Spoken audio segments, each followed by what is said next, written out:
núna til þess að leggja loka hönd á þessa yfirferð okkar yfir CSS þá ætla ég að reyna aðeins að tala svona nokkur grunnprinsip þegar maður fyrir að hanna en ég leik bara hönnuð, ég ekki hönnuður þannig að þetta svona oft það sem að mér finnst kannski og það sem ég reynd að pikka upp en samt sem aður, það skiptir máli af því að við munum lenda í því þegar þið farið að vinna með vefforritun eða þið eru núna búið með vefforritun og einhver segir bara eitthvað þú varst í vefforritun, þú ert búið til vef fyrir mig og þá kemur upp spurningin og hvernig hún lítur út, ég veit það ekki, þú reddar þessu, þú kannt vefhönnun og þá viljum við ekki búið til einhver svona arfaslök forritara útlit það eru svona útlit sem að einhver horfir og segir, jep, þetta er eitthvað sem forritari bjó til þá lítur einhvern veginn svona út hafa aðgang að öllum þeim mögulegum fítusum sem að forritarinn vill hafa aðgang að en make ekkert sens fyrir einhvern sem ekki forritarinn sem forritar þetta útlit. Þannig að þetta á að vera CD player. Þetta svolítið gömul komik en hérna samt sem aður. Og þá eru svona nokkuð prinsip sem við getum haft í huga þegar við förum að vinna með þetta og eitt af þeim svona alignment, röðun og jöfnun. En það skiptir miklu máli að raða og jafna hlutina hjá okkur þannig að þeir líti vel út. Og þá viljum við gefa okkur einhverja reglu og setja hlutin upp skipulega út frá þeirri reglu. Og notkunargrind eins og ég svona búin að sýna ykkur frekar mikið, hjálpar mjög mikið til. Af því að hún gerir það verkum að við erum ekki bara að giska, já ég vil að þetta sé svona sirka helmingin af skjánum í þessa átt og þetta box að vera og svo þetta box að vera einhvern veginn svona undir en þá samt að vera aðeins minna eitthvað svona. Þá hættum við að þurfa að taka svona ákvarðanir af því við höfum alltaf grindina sem segja bara okkur ok, hvað viltu vera með marga dálka?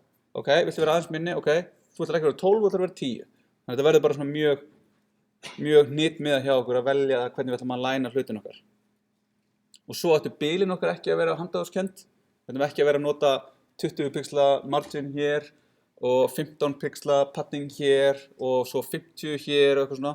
Heldur ættu við helst að velja okkur einhverja tölu til dæmis, 16 pixla, 20 pixla, 30 pixla og vinna síðan með þá tölu í einhverjum heilum margfeldum eða hálfum en þá fáum við svona samræmi yfir útlitið okkar sem að rosalega erfitt að svona setja puttana á ef það ekki. Það eitthvað svona bara við sjáum eitthvað útlit og ef það mismunandi bil og mismunandi langt á milli hluta þá eitthvað svona, það eitthvað að en það ekkert auðvelt fyrir okkur að sjá svona, já þetta að.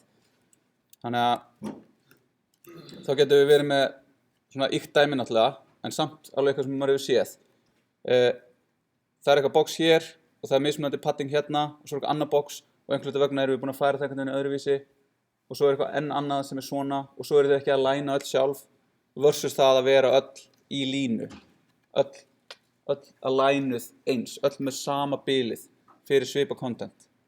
Af því að, ef við tökum þetta úr því að vera svona, kannski svona í dæmi eins og þetta yfir það að vera síðu með 8 svona kubbum, myndum, miklum text og eitthvað svona og þá getur þetta farið að vera svona á reiki hjá okkur ef við erum að vinna í þessu bóksi núna og morgun tökum við eitthvað annað bóks og það verður aðeins öðruvísi eitthvað þegar okkur finnst að þetta vera aðeins meira svona en hinsegin en með því að setja okkur reglu þá erum við agaðri í því hvernig við stillum upp og spúum til útlitið.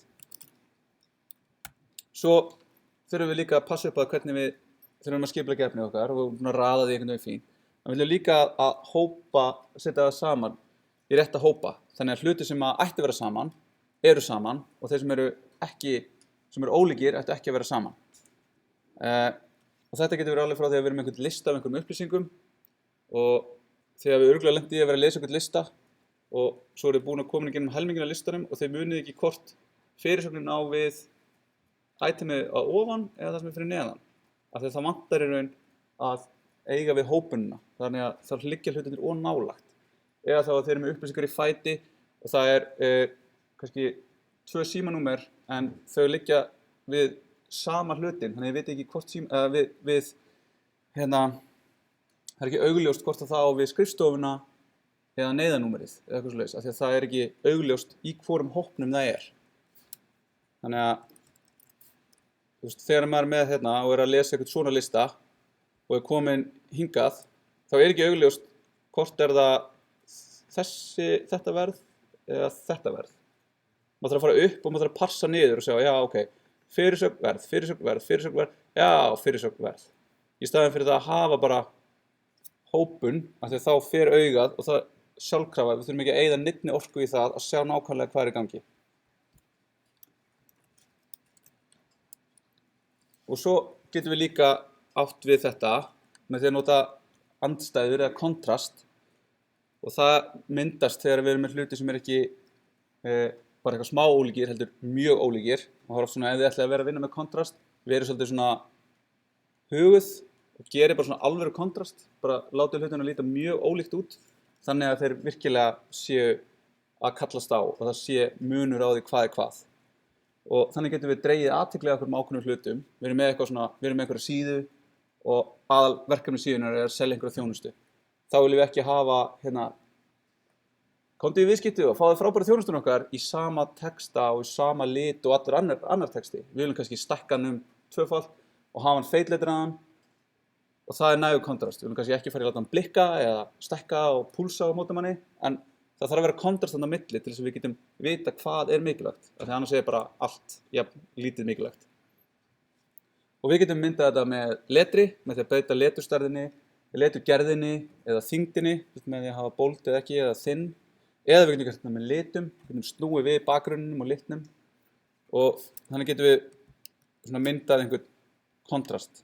Það er svona mikill munur á því að lesa þetta er svona boring sko, menn þetta er aðeins meira með það sko. Og svo er letur.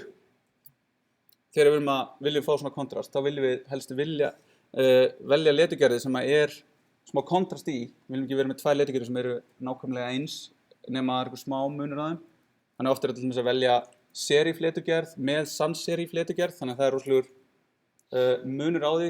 Önnur lítur út fyrir að vera svona meira fancy, með þessum strikum og svona fancy á endunum og stöfunum versus ekki, eða þá við getum verið með eitthvað svona skriptletur í fyrirsögnunum, í einhverju fyrirsögnu eða eitthvað.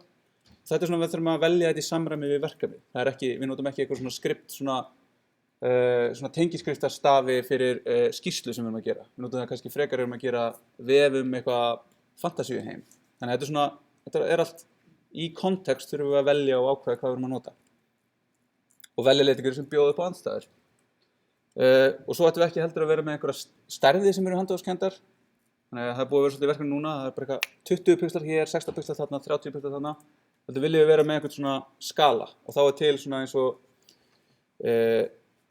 byggður á sömu hugmyndum og svona tónfræðiskalar, þá er svona typografísku skali og þá er hann í raun alltaf með sama hlutfalli á milli stafa. Þannig að við erum með 12 punktaletur eða 12 pixlaletur, 14, 16, 18, 21, 24, 36, 48. Þetta er svona það sem eru oftast, ef þið eru í Word eða eitthvað svona sjálfgefnu valkostirnir þegar þið eru að velja leturgerðarstærð, eru eitthvað svona skali sem make a sense. Svo er kerning, það er í raun þegar við erum með stafi og við erum að færa þá í sundur eða draga þá saman og ef við gerum það ekki þá fara hlutirnir að líta svona út af því að R og N, lítið R og lítið N á það mjög oft til. Ef við erum með lítið pláss á milli stafa þá renna þeir saman í einn og þetta er svona, ég var að reyna að finna eitthvað svona hentugt dæmi til þess að sýna ykkur. Þetta er hentugt dæmi en ef þið googlið kerning fail þá fáið þið önnur dæmi sem eru kannski ekki öll svona proper til þess að sýna. En það er til dæmis eins og stórt L og stórt I rennur oft saman í U. Þannig að ef þið eru með stað sem heitir eitthvað flick í Bandaríkjunum, þá getur það orðið eitthvað annað af því að þá eru letrarnir of mikið saman. Svo getum við skilgreint farið alveg full on í typografi nördismannum og verið með svona vertical rhythma sem er svona lóðréttur taktur á textan og þá virkar það svona eins og lóðrétt grind. Þannig að þá erum við ekki bara með lárétta grind sem við erum að staðsetja með, við erum líka að staðsetja letrið okkar á lóðréttri grind. Og þá segjum við eitthvað, hver lína á að vera einhver ákveðin stærð, 16 pixla grunnstærð. Og svo ætlum við alltaf að láta línurnar okkar passa inn í heilt margveldi af þeirri línu. Þannig að 14 punkta letrið okkar þarf að vera inn í með línuhæð upp á 16 pixla. 24 punkta letrið okkar þarf þá að vera í 32 punkta línuhæð. Og þá þurfum við að fara að passa upp á uh, allar marginur, allar line height og svona, þannig að þið sjáu hérna að þessi texti fylgir vertical rhythma upp á 16 pixla, þannig að við sjáum hérna fyrirsögnin, hún situr á baseline og þá sjáum við að hún tekur 3 bil hérna nákvæmlega, þannig að hún situr hérna á einni línu og fyrir ofan hana og fyrir neðan hana 1 bil sem 16 pixlar. Þetta ekki voðalega mikill kontrast, ef við fyrir hérna enn nær. Síðan kemur þessi lína hér og hún nákvæmlega svona stór og hún passar nákvæmlega inn í einn svona dálk, ekki dálk, einu svona línu. Sama með millifyrirsögnina hérna. Og hérna á milli nákvæmlega 1 bil. Þannig að þetta afskaplega mikið vesen að gera ef maður byrjar ekki frá grunni. En það sem að gerist í rauninni að svona textinn, hann einhvern veginn, hann lítur betur út. Hann réttari. Þetta svona þessi smáatriði sem ekki smáatriði. Þetta svona sem skipta máli á milli þess að vera eitthvað sem vel hannað, sem eitthvað svona amatúrisk hannað og eitthvað sem bara ekki hannað. Þannig að þetta eitthvað svona sem við getum leikið okkur með og farið svona alla leið í þessu. Mér finnst þetta afskaplega skemmtilegt að leika mér í að setja upp vefi sem alveg svona korréttir upp á hvern einasta pixel hér og þar. En það aldrei í productiona, það aldrei í raunverkefnum þegar maður hefur aldrei tíma til þess. Þannig að ég dunda mig við það á kvöldin. Litir, alveg eins og með allt sem ég er búinn að segja, með bil og liturgerðir og stærðir og þetta, þá ætlum við ekki að vera handahófskennd, við ætlum ekki bara að vera að nota einhverja liti sem okkur finnst fallegir í dag. Þannig að við viljum velja okkur einhverja litapalettu og ef þið munið eftir hérna, þegar hefur verið að fikta svona blanda liti og litahjól og eitthvað svona. Og það alveg svona mikil fræði á bak við þetta að velja liti sem eru góð í kontrast við hvern annan eða harmonisera vel saman og þá getum við notað eitthvað svona tól eins og hérna Adobe Color þar sem við getum farið inn eitthvað hliðir inn einhverju tóli og svo erum við með eitthvað hérna, já, heyrðu, þetta svolítið vefurinn minn, ups. Og drögum eitthvað hérna út og það einhver fræði hérna bakvið sem að segja hérna, já, þetta verður með complementary liti eða compounded liti eða shades eða analog sem eitthvað svona. Og þá fáum við hérna einhverja svona litapalettu sem við getum síðan notað í vefnum okkar. Við getum dreigið hérna meir út. Og þetta svona, þessi litir, þeir harmonisera. Þeir virka vel saman út af því að það er búið að gera þetta eftir einhverjum litateóríu sem að ég kann ekki, en ég treysti. Þannig að það var gott að gera svona. Þetta eru svona hönnunar ákvarðanir sem við lendum í að taka þegar við erum að setja vefi. En svo getum við náttúrulega líka lent í því að vera beðin um það að fá vefinn og það bara eitthvað, gerðu vef hérna fyrir mig og hann á að vera hérna með fyrirtækið mitt og þá þurfum við að byrja því að setjast niður og ok, hvaða verkefni á vefurinn að leysa? Hvaða síður þarf hann að hafa? Hvaða upplýsingar þarf hann að veita? Og þá gott að byrja því að búa til svona veftré. Þá fáum við svona umfangið á vefnum. Þá þetta bara svona eins og okkar tré, þar sem við byrjum með einhverja forsíðu sem rótin á trénu okkar og svo út frá forsíðunni eru tengingar við allar síðuna sem við þurfum að búa til. Og þá sjáum við hvernig það tengjast innbyrðis. Já, make a sense að hafa skráninguna hérna beint af forsíðunni eða þurfum við fyrst að fara í gegnum kynninguna eða eitthvað svona. Þannig að við skissum þetta upp og þá verður þetta einhvern veginn svona, þetta svona mest einfaldasta veftré sem hægt að búa til. En við fáum eitthvað svona tré af upplýsingum. Og þá kannski komum upp eitthvað svona, heyrðu, já, það er mjög mikilvægt að kynna þetta, en það vantar alltaf textan fyrir þetta. Ég þarf að fá hérna viðkomandi til þess að skrifa fyrir okkur texta þetta. Svo erum við með svona wireframe. Þá erum við, eftir að við erum búin að búa til svona veftré, þá tökum við hérna hverja síðutípu. Kannski við erum með einhverja forsíður, svo erum við með einhverja efnisíður og við erum með eitthvað form, með einhverja skráningu eða whatever. Og við skissum bara upp. Hvernig á þetta líti út? Hvað þurfum við að taka fram? Hvernig á þetta að vera? Í hvaða hlutföllum og svona. Þá getum við notað blað og blýant. Það oftast bara best að byrja þannig, bara króta eitthvað upp, teikna bara ramma, teikna eitthvað, já, ok, svona þetta, já, hvernig væri þetta svona í mobile, þá getum við teikna bara minni og svona bara hugsa hvernig þetta muni síðan skalast, af því að það miklu betra að við erum að gera það áður en við fyrir að forrita það og koma svo að því að við bara grundvallar misskilningur hjá okkur hvernig efnið þetta vera og við þurfum að byrja upp á nýtt. Eða við getum notað tústöflur, eða við getum notað eitthvað tól eins og balsamic og þetta svona gefur okkur tilfinningu fyrir því hvaða efni mikilvægt og í hvaða röð og svona. Þannig hérna dæmi skjáskot úr balsamic, það sem búið bara svona mjög einfalt. Það engin litir, við erum bara að sjá svona hvernig hlutirnir virka sín á milli. Þannig að já, ok, myndbandi hérna, já, svolítið mikið að vera hér. Við veitum kannski að kötta þetta, hafa myndbandi bara stórt og hafa síðuna aðeins síðari eða eitthvað svona. Þú veist, það er mjög ódýrt að stróka út eða króta eitthvað annað upp. En síðan getum við lent í því að við bara getum ekki, nennum ekki, viljum ekki spá í hönnuninni og þá getum við notað okkur tól sem að gefa okkur svona brúkleg útlit fyrir lítinn tilkostnað. Og þá er svona vinsælast og mest notaði Bootstrap, að það er svona framenda hlutasafn, Front-End Component Library. Og þá þurfum við bara að skrifa HTML okkur ákveðin hátt með ákveðnum CSS-klösum og þá fáum við útlitið frá Bootstrap. Og þetta er mjög einfalt, en á sama skapi þá mun vefurinn okkar líta út eins og 200.000 aðrir vefir. Og þá er bara, erum við sátt við það? Þá er það bara allt í góðu lagi, sko. Og þá er hérna dæmi um það að við getum hérna eitthvað svona Jumbotron. Það er svona hugtak í Bootstrap. Býtur svona jumbo stóran svona inngangshausamynd, eins og það er örugglega séð oft á mörgum sinnum. Síðan kemur eitthvað svona lead texti, síðan kemur takki. Þannig að sjá, þetta er svona svipar til eins og BEM. Þetta er svona einhver button primary, button large. Og svo ef við skoðum svona hvernig þetta lítur út, þá er hérna examples, þá er þetta hérna Jumbotron, það er þessi hérna haus, með þessum hérna texta, með þessum texta hér. Svo getum við fengið svona grid, en þið hafið örugglega séð vef sem lítur svona út. Þetta er svona alveg, maður séð Bootstrap vefi á svona 0.1, þá spottar maður það, sko. En það er alltaf lægja, þetta er samt betra en að vera bara með einhvern ljótan vef sem að við eyddum ógeðslega miklum tíma í að brasa við CSS-ið og hann samt virkar ekki sérstaklega vel. Og þá er hérna mjög gott documentation, þá getum við séð hérna layout, grid, þá er Bootstrap með grid kerfi.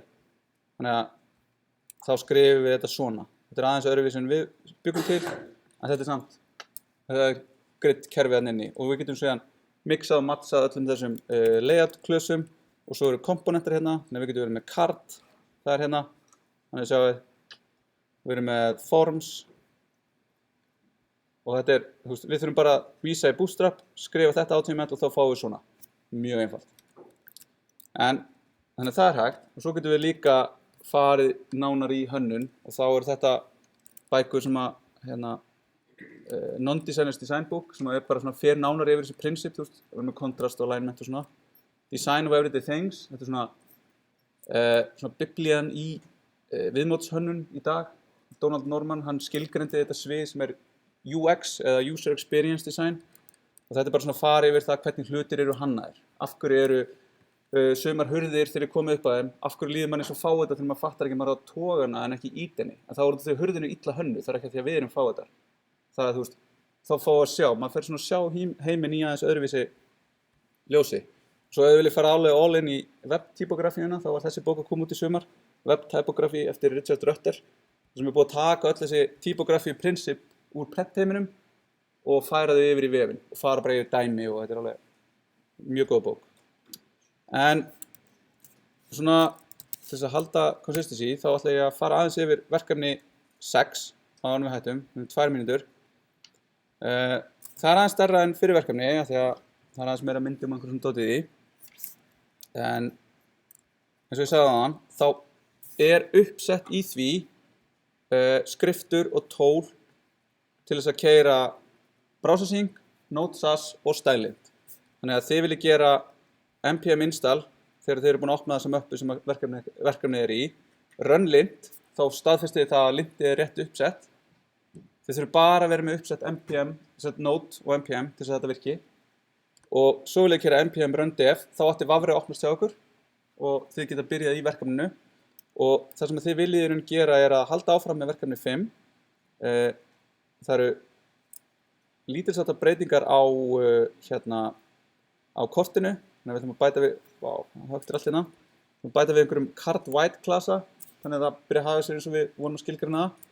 Og við ætlum að setja svona transition. Þannig að litirnir, bakgrunnslitirnir og takkarnir, litirnir á takkanum breytist ekki strax. Heldur verður meira smooth. Og svo ætlum við að bæta við kortalista sem er þá bara listi af kortum sem að nota sitt eigið grid og við ætlum að búa til svona page. Ok, förum bara hingað.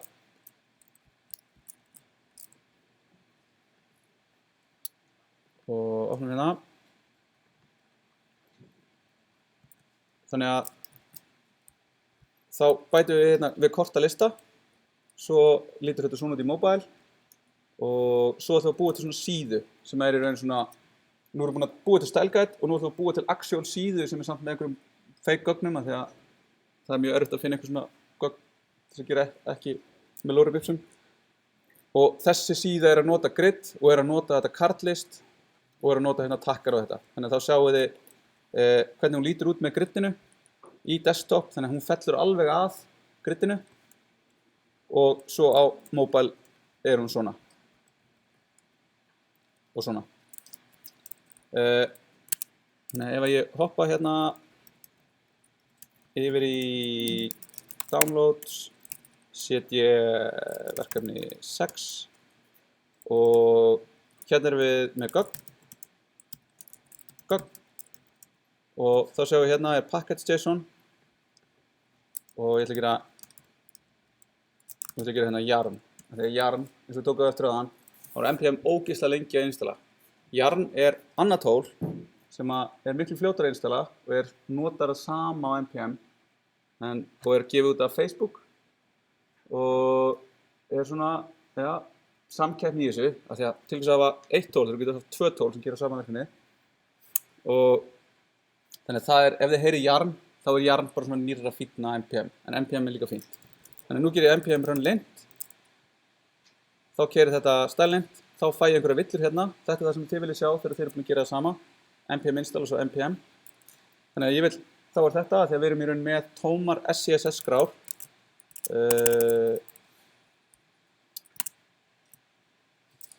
Fyrir bara hérna, vim styles. Þannig að þá sjáum við hérna, við erum með þessar breytur, þetta fáum við, ég er búin að setja þetta inn í skjalið hérna og líka hérna auka til þess að laga gutterið, við erum með, og svo gridið hérna síðan er öllu importað, þannig að á morgun þegar það rennur út fresturinn á verkefninu núna, þá ætla ég að setja inn í raun til fáið það sem er búið að gera í verkefni 5 hérna inn, bara úr sýnilausninni, þannig að þið þurfum ekki að brasa við það. Þannig að ef þið byrjið á miðvikudaginn, þá verður það komið þannig inn, annars getið bara byrjað samt í dag. Og þá er hérna inn í SCSS möppunni eru þessi skrár. Þannig að þá sjáum við hérna button er með þessum hérna button.